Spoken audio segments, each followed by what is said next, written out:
নবী আল্লাহর নবী নূরের নবী গো আপনি আমার জীবনের জীবন আল্লাহ আল্লাহ আল্লাহ আল্লাহ আল্লাহ আল্লাহ আল্লাহর নবী নূরের নবী গো আপনি আমার জীবনের জীবন আল্লাহ আল্লাহ আল্লাহ আল্লাহ আল্লাহ আল্লাহ আপনি আমার জীবন সাথী অন্ধকার কবরের বাতি আপনি আমার জীবন সাথী অন্ধকার কবরের বাতি আপনি আমার নির্দনিয়ার দওয়ান আল্লাহ আল্লাহ আল্লাহ আল্লাহ আল্লাহ আল্লাহ রাহমাতুল লিল আলামিন আপনি উম্মতের জামিন রাহমাতুল লিল আলামিন আপনি উম্মতের জামিন গুনাহগার উম্মতের আপন জওয়ান আল্লাহ আল্লাহ আল্লাহ আল্লাহ আল্লাহ আল্লাহ আল্লাহর নবী নূরের নবী গো আপনি আমার জীবনের জীবন আল্লাহ আল্লাহ আল্লাহ আল্লাহ আল্লাহ আল্লাহ দেখা তোমার মুজিজা ভাগ্যবতী হয়ে খাদিজা দেখা তোমার মুজিজা ভাগ্যবতী হয়ে খাদিজা জীবন যৌবন দিল আপনার পায়ে আল্লাহ আল্লাহ আল্লাহ আল্লাহ আল্লাহ আল্লাহ মালো দৌলত যা ছিল চরণে সব সপে দিল মালো দৌলত যা ছিল চরণে সব সপে দিল বানাইল জীবনের আপন আল্লাহ আল্লাহ আল্লাহ আল্লাহ আল্লাহ আল্লাহ আল্লাহর নবী নূরের নবী গো আপনি নবী আমার জীবনের জীবন আল্লাহ আল্লাহ আল্লাহ আল্লাহ আল্লাহ আল্লাহ আল্লাহ আল্লাহ দেখিয়া হযরত বিল্লাল প্রেমেতে হইয়া মাতাল দেখিয়া হযরত বিল্লাল প্রেমেতে হইয়া মাতাল পাইল উমাইয়ার জ্বালাতন আল্লাহ আল্লাহ আল্লাহ আল্লাহ আল্লাহ আল্লাহ হায় রে দেইকা তাহার প্রেম ভক্তি বিল্লাল রে দিলেন মুক্তি দেইকা তাদের প্রেম ভক্তি বিল্লাল রে দিলেন মুক্তি বানাইলেন জীবনের আপন আল্লাহ আল্লাহ আল্লাহ আল্লাহ আল্লাহ আল্লাহ আল্লাহর নবী নূরের নবী গো আপনি নবী আমার জীবনের জীবন আল্লাহ আল্লাহ আল্লাহ আল্লাহ আল্লাহ আল্লাহ যে দেখিল একবার স্বপ্নে ভুলে না আর জীবনে যে দেখিল একবার স্বপ্নে ভুলে না আর জীবনে দিবানিশি করে নাম স্মরণ আল্লাহ আল্লাহ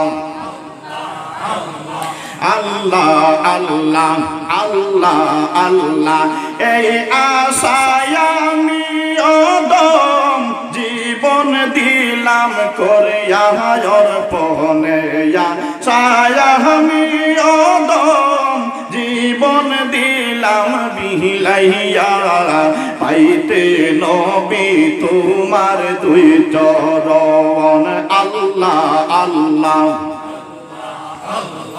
আল্লাহ আল্লাহ আল্লাহ আল্লাহ আল্লাহর নবী নূরের নবী গো আপনি নবী আমার জীবনের জীবন আল্লাহ আল্লাহ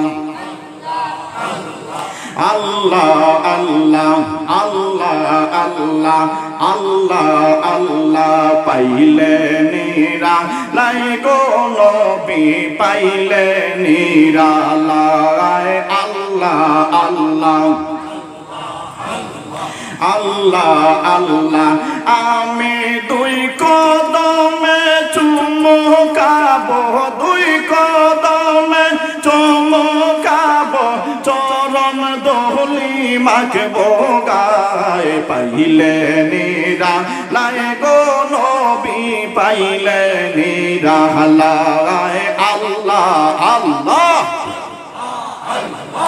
আল্লাহ আল্লাহ আল্লাহ আল্লাহ আল্লাহ আল্লাহ আল্লাহ আল্লাহ আমার নবী নূরের নবী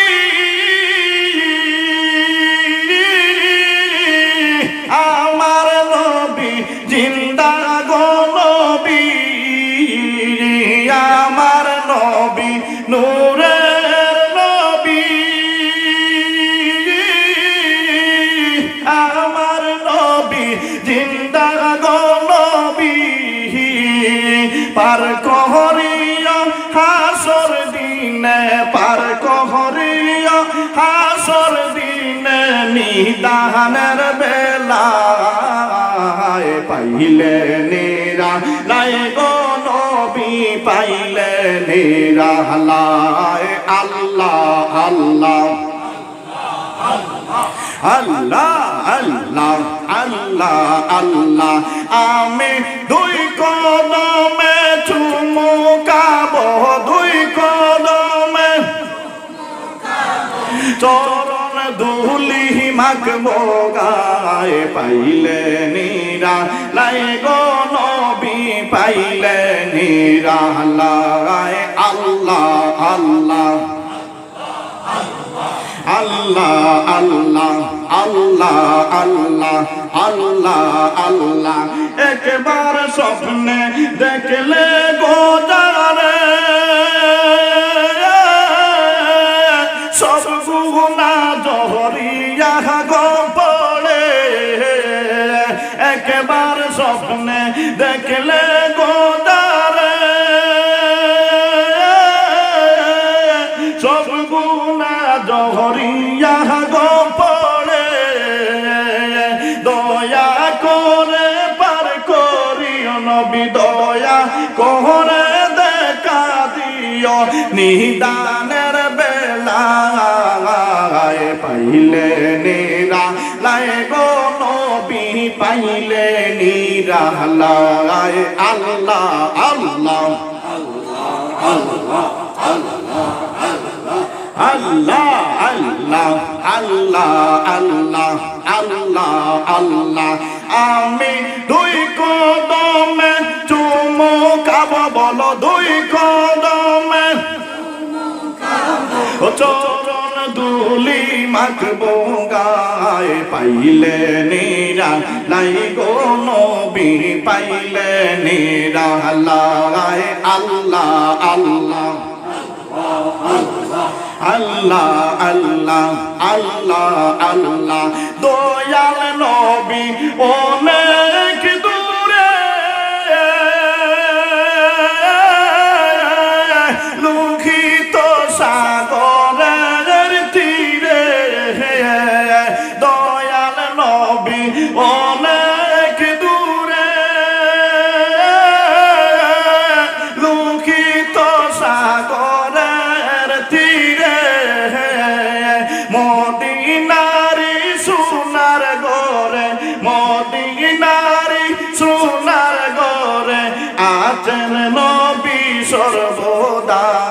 পাইলে নিরালাই গো নবী পাইলে নিরালাই আল্লাহ আল্লাহ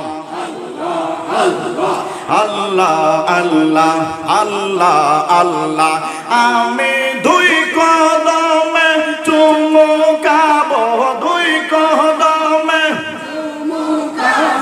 ছোট দুলি মাখবো গায়ে পাইলে নিরালাই গো নবী পাইলে নিরালাই আল্লাহ আল্লাহ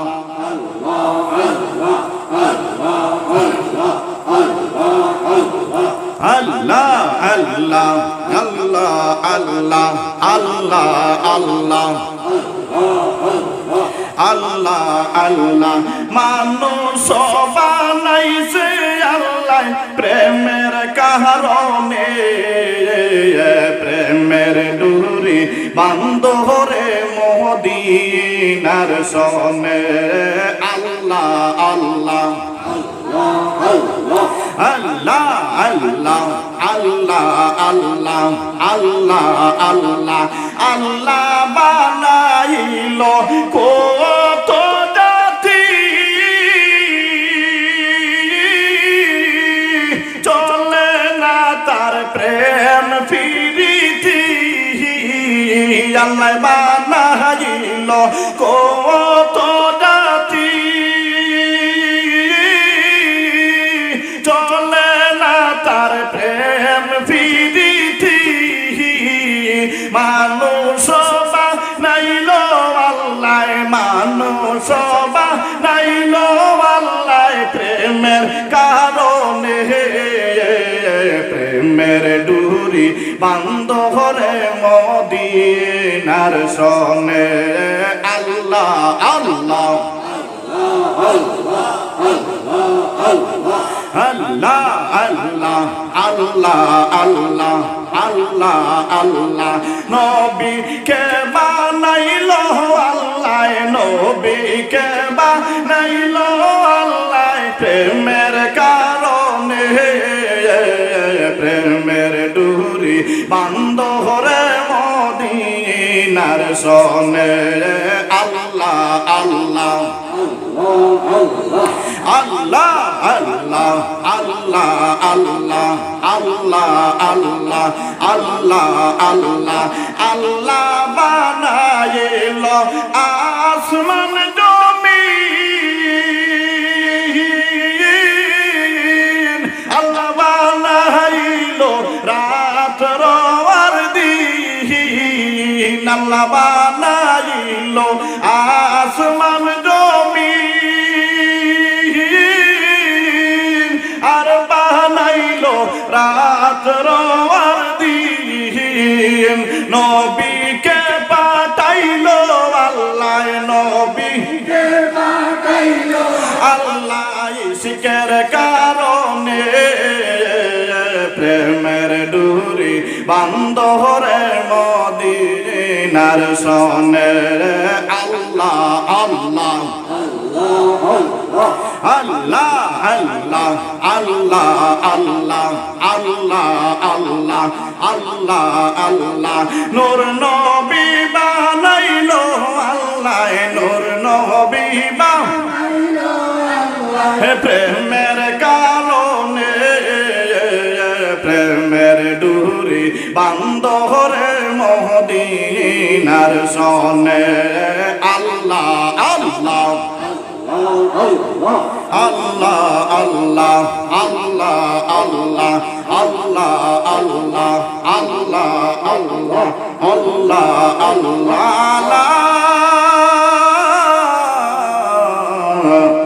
ইলাহা ইল্লাল্লাহু মুহাম্মাদুর রাসূলুল্লাহ সাল্লাল্লাহু আলাইহি ওয়াসাল্লাম। সম্মানিত পারমবাসা যুবকদের উদ্যোগে আজকের আয়োজিত এই মাহফিলের সম্মানিত সভাপতি সাহেব, উপস্থিত মুরব্বিয়ানে কেরাম, আমার যুবক প্রাণ প্রিয় ভাই ও বন্ধুগণ, আল্লাহ রাব্বুল আলামিনের অশেষ মেহেরবানিতে আজকে আমরা এই মাহফিলের মধ্যে আসার বসার সুযোগ পেয়েছি। তাই বলে কি আপনারা বেজার? খুশি কে কে একটু হাত তুলে দেখবেন। মাশাআল্লাহ, নারে তাকবীর, নারে রিসালাত। আচ্ছা, আজকের প্রোগ্রাম বোধহয় সারা রাত প্রোগ্রাম, তো মোটামুটি অনেক কষ্ট হয় মানুষের, যারা বক্তা তাদেরও কষ্ট। যাই হোক, আমাদের করিমগঞ্জের মধ্যে তো বেশি হয় না, শিলচরের এদিকে মোটামুটি সব প্রোগ্রাম সারা রাত হয়, আবার সারা রাতও মানুষও থাকে। কিন্তু আমাদের এদিকে একটা নিয়ম হয়ে গেছে, রাত্রে 12টার মধ্যে শেষ হয়ে যায়। জানি না আপনাদের হয়তো এদিকের মানুষ যত রাত্রে কোনায় হয়তো আরো বেশি আসে না কমে। আমি তো একবার এসেছিলাম 2024 ইংরেজি, এখানে রাত্র আমাকে দেওয়া হয়েছিল 12টার পরে, কিন্তু এরপরে প্যান্ডেলের মধ্যে মাশাআল্লাহ অনেক মানুষ পেয়েছে। তাই হোক, এখনো তো দেখা যাচ্ছে যে মানুষ আসতে আছে। আল্লাহ রাব্বুল আলামিনের মেহেরবানিতে মানুষ আসবে, দিনের কথা শুনবে, শিখবে। আল্লাহ রাব্বুল আলামিন কোরআনে কারিমের মধ্যে বলেন, ইয়া আইয়ুহাল্লাযীনা আমানু যিকুরুল্লাহা যিকরান কাসীরা। বলেন আল্লাহু আকবার। আল্লাহ রাব্বুল আলামিন বলেন, তোমরা জিকির করো কাসীরান, বেশি বেশি করো। কাসীর মানে বেশি বেশি। আল্লাহ রাব্বুল আলামিন যেহেতু আমাদেরকে বলেছেন বেশি বেশি করে জিকির করা, এখন আল্লাহ যেটা বলেছেন এটা কি? এটা তো দলিল। এটা কি? তা তো দলিল। এখন আল্লাহ যেটা নির্দেশ দিবেন এটা যদি আমরা পালন না করি তাহলে আমরা কি মুসলমান হতে পারলাম? শুধু যে এই যে আমরা জিকির করলাম, শুধু এইটা জিকির না, নামাজ পড়াও হলো জিকির। নামাজ পড়াও কি? জিকির। রোজা রাখা জিকির, কোরআন তিলাওয়াত করা জিকির, হালাল তরিকায় ব্যবসা করা এটাও জিকির, হালাল তরিকায় যে কোনো কাজ করা এটাও হবে জিকির। হালাল তরিকায় রাস্তা দিয়ে হাঁটো, খেলো, যা করো হালাল তরিকায় হতে হবে, এটা হয়ে যাবে জিকির। এই জন্য আল্লাহ রাব্বুল আলামিন বলেছেন যিকরান কাসীরা, বেশি বেশি করে জিকির করো। জিকিরের অর্থ হচ্ছে ইয়াদ করা। কি করা? ইয়াদ করা। এখন আমরা যেদিকে যাই এদিকে যদি যাওয়ার সময় আল্লাহকে যদি স্মরণ করি তাহলে আমাদের কি হয়ে যাবে? জিকির হয়ে যাবে। বন্ধুগণ আমার, আল্লাহর নবীর সাহাবীরা একটা সেকেন্ডও তারা বেকার হিসাবে তারা কাটাইতে চাইতো না। সব সময় জিকির করত, জিকির করত, জিকির করত। বন্ধুরা রে, সবচেয়ে ছোট একজন সাহাবী ছিলেন, যার নাম ছিল হযরত বিলাল। নাম কি ছিল? হযরত বিলাল। বয়স ছিল মাত্র 6 থেকে 7 বছর বয়স, কিন্তু আল্লাহর জিকির করতে করতে আল্লাহর এমন নৈকট্য লাভ করেছে রে বাবা। নবী মুহাম্মদুর রাসূলুল্লাহ সাল্লাল্লাহু আলাইহি ওয়াসাল্লাম মেরাজ শরীফ থেকে চলে আসলেন। এসে ডাক দিয়ে বললেন, বিলাল রে, ও বিলাল, তুমি কি এমন আমল করেছো রে বিলাল? এ বিলাল, তোমার কি এমন আমল? আমি জাহান্নাম দেখতে গেলাম, জান্নাত দেখতে গেলাম রে বিলাল।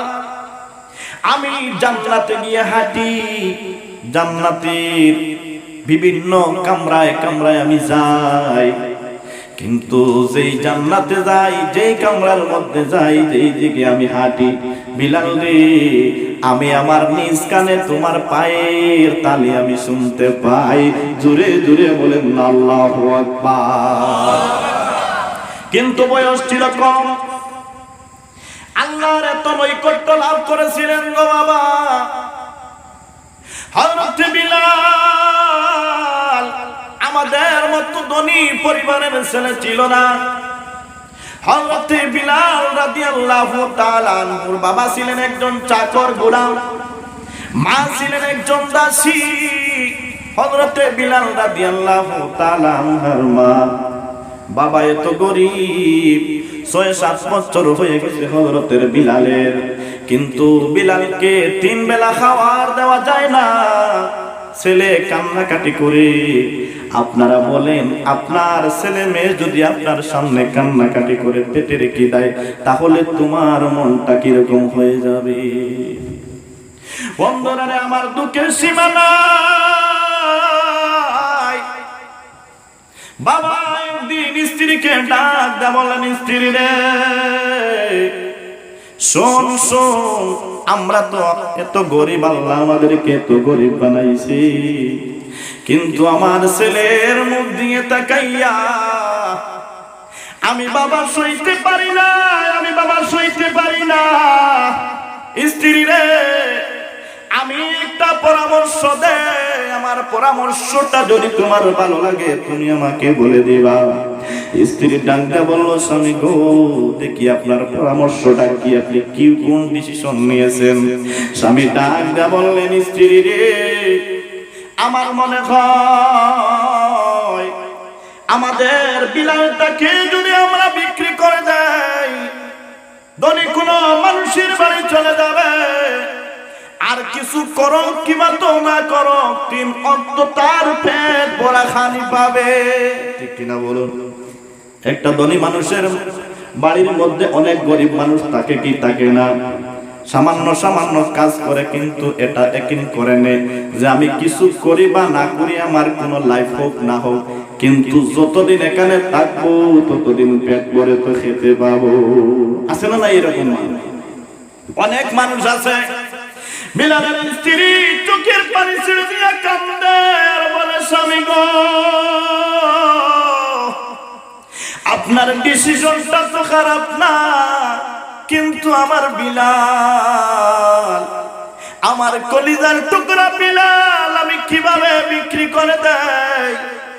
কিন্তু অবস্থা এমন হয়ে গেল ও বন্ধুগণ আমার, বিলালকে বিক্রি করতে বাধ্য হয়ে গেলেন। মক্কা শরীফের মধ্যে বাজার হতো, গোলামদের বাজার হতো, নিয়ে গেলেন বাজারে। সারাটা দিন বাজারের মধ্যে থাকলেন, আল্লাহর জিকির করতেছেন এইদিকে। ও বন্ধুগণ আমার, সারা দিন চলে গেল, রাত্র প্রায় 9টা হয়ে গেল। ছোট্ট মানুষকে গোলাম হিসাবে কিনবে, কেউ তো কিনতে আসে না। এই যে উমাইয়া নামে একজন মালিক চলে আসলো, এসে দেখি 2জন মানুষ একটা বাচ্চা নিয়ে দাঁড়িয়ে আছে। উমাইয়া ডাক দিয়ে বলল, এ ভাই, বাইরে তুমি বাচ্চাটা কি করবা, তোমরা কোথায় যাইবা?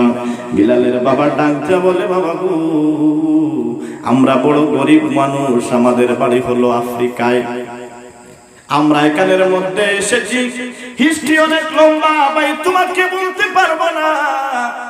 আমাদের এই যে বাচ্চা, তার নাম হলো বিলাল, আমাদের কাছে কোনো টাকা নাই, আমরা এখন দেশে চলে যেতে চাই। যদি তুমি আমার বাচ্চাটাকে যদি কিনে নাও, তাহলে আমরা আমাদের বাচ্চাকে আমরা বিক্রি করে দেশে চলে যাব। ওই মানুষটা বলল, ঠিক আছে আমি কিনবো, কিন্তু আজকের বাজারে গোলামদের রেট কত ছিল? বিলালের বাবা বললেন, আজকের বাজারে তো একটা গোলাম 40 থেকে 50 দিরহাম এরকম বিক্রি হয়েছে।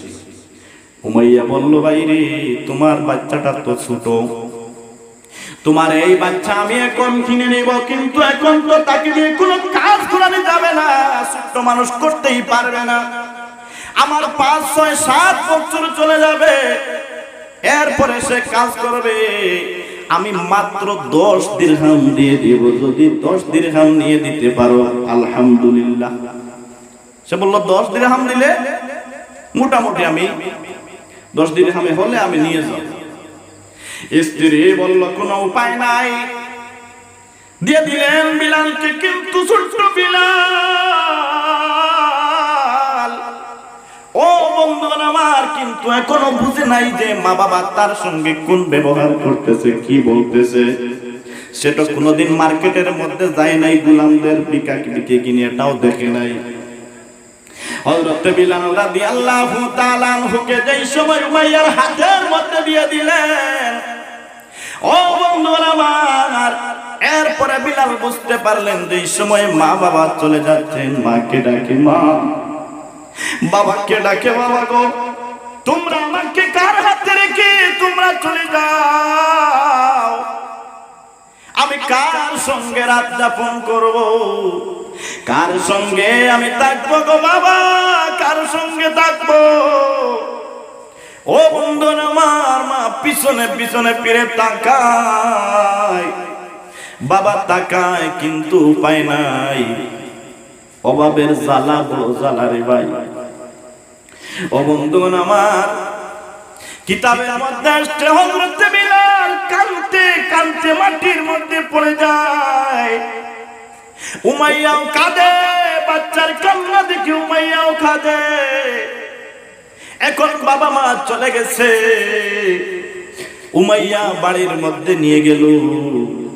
উমাইয়ার আরো অনেক গোলাম ছিলেন, ছোট্ট ছোট্ট কামরা। ও বন্ধুগণ আমার, যে বাচ্চাটা মায়ের সঙ্গে থাকতো, বাবার সঙ্গে থাকতো, কিন্তু আজকে বাচ্চাটা একা ঘরে কিভাবে থাকবে? বাচ্চাটার ভয় হয়ে বাচ্চাটা কান্দে। হযরত বিলাল কান্দে, বাবা বাবা বলে কান্দে, মা বলে কান্দে, বলে মা কালকে তোমার সঙ্গে ছিলাম, তোমাকে জড়িয়ে ধরে ঘুমাইছিলাম গো মা। ও মা, আজকে আমার একা বড় ভয় হয়। ও মা, আমাকে এসে তোমার কোলে নিয়ে যাও, তোমার কোলে নিয়ে যাও। বাইরে পাশের রুমে আরো একজন মুসলমান মানুষ ছিল, তার কান্না সহ্য হলো না। তাকে বলল, বিলাল, বিলাল রে, আর কাঁদিস না, তোর বাবা তোর মা দূর দেশে আফ্রিকায় চলে গেছে। সারা জীবন যদি কাঁদস রে বিলাল, আর তোর মায়ের দেখা পাবে না, বাবার দেখা পাবে না। বিলাল রে, আমি এখন বলতে পারবো না যে দেশের মধ্যে আসত রে বিলাল, এই দেশের মধ্যে এমন একজন মানুষ আছে রে, ওই মানুষটা মানুষকে মা বাবার থেকে বেশি ভালোবাসে। এ বিলাল, ওই মানুষটার সঙ্গী হয়ে গেলি তুই তোর মায়ের কথা ভুলে যাইবি, বাবার কথা ভুলে যাইবি রে বিলাল, বাবার কথা ভুলে যাইবি। কিন্তু বিলাল রে, ওই মানুষের নাম এখন বলা যাবে না, বিপদ আছে। মানুষের নাম এখন বলা যাবে না, অনেক ক্ষতি হয়ে যাবে। ও বন্ধু আমার, এখন তো বিলাল আর মায়ের কথা ভাবে না, বাবার কথা ভাবে না, এখন শুধু তার একটা সুর। ও বন্ধুগণ আমার, সকাল হয়ে গেল, ওই মানুষটাকে ডাক দিয়ে বলল, বে বাইরে, তুমি যে রাত্রে বেলায় আমাকে যে মানুষের কথা বলেছিলা, এ ভাই, মানুষটার নাম তুমি আমাকে বলে দাও। ও বন্ধুগণ আমার, ওই মানুষটা ডাকতে বলল, বিলাল রে, ওই মানুষ সাধারণ কোন মানুষ নয়, ওই মানুষটার নাম হলো হযরতে মুহাম্মাদুর রাসূলুল্লাহ সাল্লাল্লাহু আলাইহি ওয়াসাল্লাম। জোরে জোরে বলেন আল্লাহু আকবার। এখন হযরতে বিলাল যেই সময় আমাদের নবীর নাম শুনলেন, এখন আর বিলালে মায়ের কথা ভুলে গেলেন। বলেন আল্লাহু আকবার। বাবার কথা মনে করে না, এখন শুধু নবী মুহাম্মদুর রাসূলুল্লাহ সাল্লাল্লাহু আলাইহি ওয়াসাল্লামের জিকির করে আর দুরূদ শরীফ পড়ে। আল্লাহুম্মা সাল্লি আলা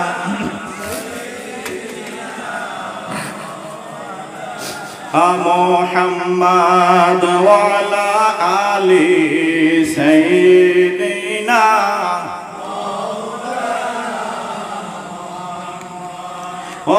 আল্লাহুম্মা সাল্লি আলা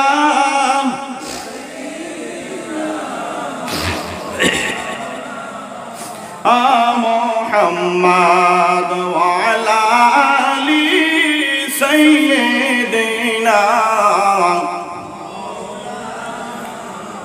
ও বন্ধুগণ আমার, এখন নবীর উপরে দুরূদ শরীফ পড়ে, দুরূদ শরীফ পড়ে।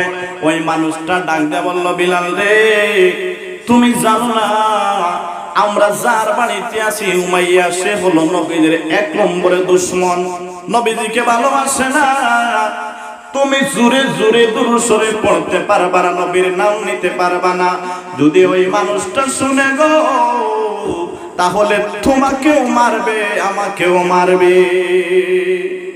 বন্ধুরা আমার, কয়েকদিন চলে গেল, একটা দুষ্ট প্রকৃতির লোক শুনে ফেলল যে বিলাল নবীর কথা ভাবে আর নবীর উপরে দুরূদ শরীফ পড়ে। উমাইয়ার কাছে গিয়া ডাক দিয়ে বলল, মালিক গো, আজকে তো আমি অবাক হয়ে গেলাম। কারণ হচ্ছে গো মালিক, আপনি তো কোনো মুসলমান লোক আপনার বাড়ির মধ্যে জায়গা দেন না, কিন্তু আপনার বাড়ির মধ্যে একটা মুসলমান ঢুকে গেছে, আমাদের সর্বনাশ হয়ে যাবে। অনেক মানুষকে নষ্ট করবে, অনেক গোলাম নষ্ট করবে। মালিক ডাকতে বলল, চাকর, কে আমার বাড়ির মধ্যে মুসলমান ঢুকেছে? ওই দুষ্ট মানুষটা বলল, এই যে ছোট্ট বিলালকে কিনে এনেছিলা, ওই বিলাল তো মুসলমান হয়ে গেছে। ও বন্ধুগণ আমার, এখন বিলাল কিভাবে মুসলমান হলো শুনেন। হযরত বিলাল নবীর দুরূদ পড়ে সারা রাত জেগে জেগে নবীর জিকির করে গো। একদিন হযরত বিলাল দুরূদ পড়তে পড়তে ঘুমিয়ে যায়। আমার নবী দু জাহানের বাদশা নবী হযরত মুহাম্মদুর রাসূলুল্লাহ সাল্লাল্লাহু আলাইহি ওয়াসাল্লাম বিলালের ঘরে হাজির হয়ে গেলেন। বিলালকে ডাক দেওয়ান, বিলাল, বিলাল রে, তুমি আমার কথা ভাবো, আমার উপরে দুরূদ শরীফ পড়ো। এ বিলাল, আতর দুরূদ শুনে আমি আর মদিনায় থাকতে পারলাম না গো বিলাল। ও বিলাল, আমি এসেছি তোমাকে কালেমা পড়ানোর জন্য। বিলাল রে, ও বিলাল, তুমি কি কালেমা পড়বা? হযরত বিলাল ডাক দিয়ে বলল, নবী গো, আমি যার পাগল, আমি যার দিওয়ানা, তিনি তো মদিনাওয়ালা।